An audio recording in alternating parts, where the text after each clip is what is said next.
Notre objectif n'est pas seulement d'échanger, mais de produire des recommandations concrètes.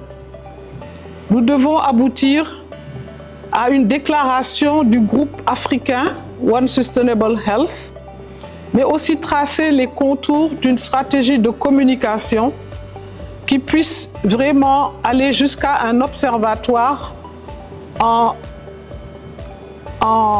santé et environnement, mais également avoir une stratégie de communication et préparer ensemble donc notre contribution au forum Galien Afrique, dont le thème, rappelons-le, est souveraineté sanitaire, un impératif pour l'Afrique.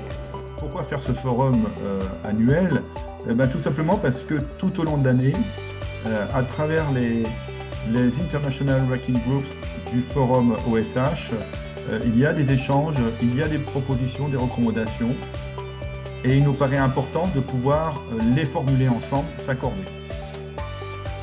Donc effectivement, le changement climatique a un impact très important sur la production agricole, et si on ne se prépare pas à cela, toutes les productions ne pourront pas effectivement suffire pour pouvoir justement alimenter le marché. En activité minière comme en activité pétrolière, nous avons constaté que plusieurs problèmes existent. Les trois principales qui sont ressorties aujourd'hui sont la pollution locale, l'émission des gaz à effet de serre et bien sûr l'impact sanitaire. Les solutions disponibles ont déjà été mises en évidence, notamment réduire l'émission des gaz à effet de serre, restaurer notre écosystème, diminuer les influents miniers, voire les éliminer, et surtout impliquer la communauté locale. C'est très important.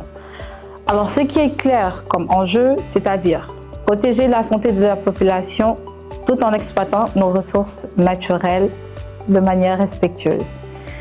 L'Afrique est à son essor et bien sûr, nous pouvons adopter une approche One Health en reliant environnement, climat et santé publique. In this way, Nutrition International's core mandate is not separate from the climate agenda. It is a critical enabler of resilience and adaptation and sits across many other pillars.